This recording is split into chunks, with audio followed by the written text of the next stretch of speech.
My friends, time has run out for the last dinosaurs of the revolution. While the world is distracted by superficial headlines and the trivialities of the 24-hour news cycle, a historic indictment is being prepared in Washington's back rooms against Raul Castro. We're talking about the 94-year-old man who holds the darkest secrets of the Cuban dictatorship and who, for decades, was the oracle of the entire Latin American left. But make no mistake, the target is not just the old dictator at the end of his career who can barely carry the weight of his own uniform. The target is the beating heart of the São Paulo Forum. With Nicolas Maduro captured and Venezuela under new management, Cuba lost its oil lifeline and went into terminal energy collapse. Paradise Island, the theme park of socialist utopia, became the hell that the grandstanding revolutionaries never wanted to live in. And that's exactly why despair is knocking at the door of the Planalto Palace. Lula is cornered. Yes, my friends, he knows that the board has been set up for the final checkmate.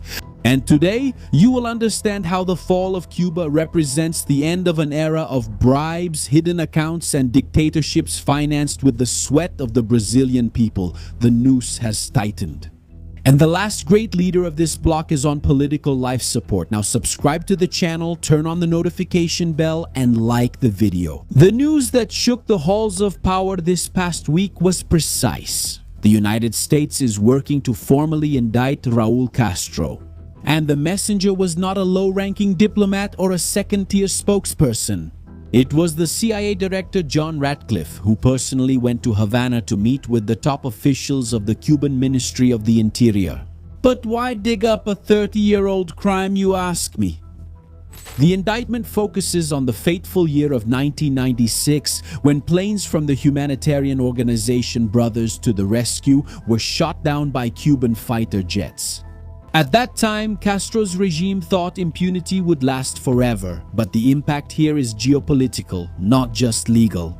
Washington finally decided to cut off the oxygen to those who financed the ideology in Latin America. Ratcliffe didn't go to Havana to have coffee or discuss neighborly formalities. He delivered a direct message from Donald Trump.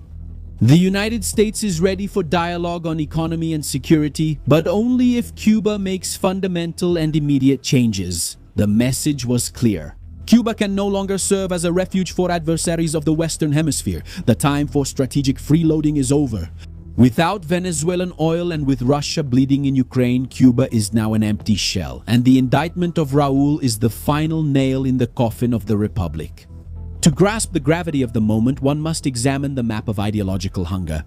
Cuba has always been the safe haven, the moral and strategic refuge for the region's authoritarian regimes. If Cuba falls, the narrative of the São Paulo Forum dies of starvation. And the external environment has never been so hostile for the dictators in Havana.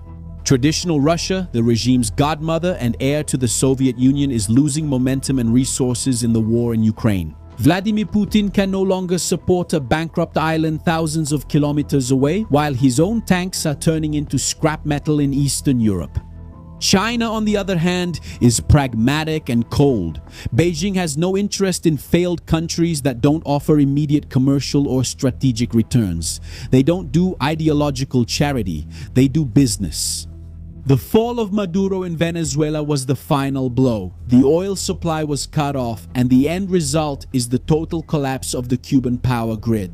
Entire provinces in the east of the island are in complete darkness. There's no power for refrigerators, which means the little food that exists is rotting. Hospitals are canceling surgeries. The island of utopia has revealed its cruelest face. Absolute misery masked by speeches of equality. The indictment of Raul Castro comes at the regime's weakest moment in history. They have nowhere to run and no one to defend them. And once again I ask, where is Russia? Where is Communist China? Where is Lula? Now pay attention to the direct connection with Brazil, because this is where it hurts the most. Lula sees the noose tightening and the desperation is visible in every gesture, in every official statement. He knows that the method of capitalism for cronies and communism for the people has its days numbered. While preaching love for the poor to secure votes and keep his supporters fed with crumbs, Lula governs for powerful corporations like his friends, the Batista brothers. They don't operate only in Brazil, but also in the biggest capitalist country in the world, the United States. And now, with the Trump administration denouncing these friends of Lula for forming a meat cartel in the United States. Look at the hypocrisy. BNDES, the National Development Bank in Brazil, managed by the Lula government, finances large corporations that thrive on capitalism. The father of the poor, the socialist, the communist, gives money to capitalists so they can make even more money. Can you understand the rottenness of the system? And with Trump tightening the noose on Cuba, Lula loses his greatest ideological and strategic refuge. Cuba was the mirror in which the Brazilian left looked at itself to feel revolutionary. Now that mirror is broken, they are becoming endangered animals. They are soapbox revolutionaries who only survive through bribes and shadow accounts in tax havens that are now being mapped by American intelligence. The irony is sharp and corrosive. Lula loves the poor so much that he multiplies them on an industrial scale, but his table is set by the most aggressive form of corporate capitalism. He knows that if the trend of holding bloodthirsty leaders accountable catches on, the next step is holding corrupt leaders responsible, those who take lives by diverting resources from health and security. The Ayatollah was eliminated, Maduro was arrested, and Raul Castro is being indicted. The board is being cleared relentlessly. And Lula is the last major piece left from the original São Paulo Forum. He is the last of the Beagle Boys of Latin American politics who still wears the presidential sash. The question everyone avoids in the halls of Brasilia is, who falls first? Is the economic pressure on Cuba unsustainable? The people are in the dark, hungry, and without hope. The definitive fall of the Cuban dictatorship may depend on the resolution of the conflicts in Iran. But the process of decomposition is already irreversible. Lula is cornered because the end of Cuba is the final defeat of his regional power project. He never wanted to live in the paradise he helped build in Havana, but now he is forced to watch the collapse of his greatest ally. Communism for the people and luxury for the party elite is being brutally exposed.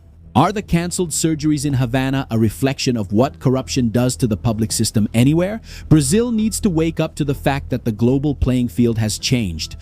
The era of dictators protected by international bureaucracies and romantic narratives of revolution is coming to an end. Trump is not playing for a draw or to maintain the status quo. He is playing to free the Western Hemisphere from adversarial influence. And that includes cleaning up the mess accumulated over decades by the São Paulo Forum. Like it or not, believe it or not, Donald Trump has just saved Brazil. The fall of Cuba is not just a change of government. It's the end of the ideological export model that bled Latin America for half a century. The verdict is clear and there is no appeal. The age of the dinosaurs is over. On one side, we have the promise of freedom and the strict enforcement of the law against longtime criminals. On the other, the paralyzing fear of those who lived for decades in privilege at the expense of others' suffering. Raul Castro has been indicted, Maduro is out of the game, and the light of Cuba is fading. Maybe forever under this regime. Now I want to see who here really knows how to read the board without the lens of the mainstream media. Who do you think will fall first? If you believe that the Cuban dictatorship will collapse first, type Cuba in the comments. If you think that Lula's government won't withstand international pressure and will be the first to fall in the elections, type Lula. Let's see who here has the clear vision to predict the final move of this game in October. Now pay attention. What we're discussing here is just the surface of a much deeper and more dangerous ocean.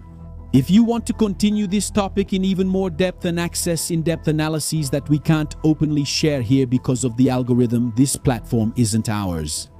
We created our own platform, our intelligence bunker. Yes, there we are, a community of more than 3,000 elite analysts who fund our work and don't mistake the backdrop for the truth. Link in the description, in the first pinned comment, and in the QR code that appears on your screen. And to protect your conscience from social engineering and the cultural decline that these regimes try to impose to enslave minds, check out our new channel about movies and TV series, Cultura de Verdade, for those who value intelligence and real values. There we analyze TV series and movies and bring you a curated selection of the best titles for you to enjoy with your family.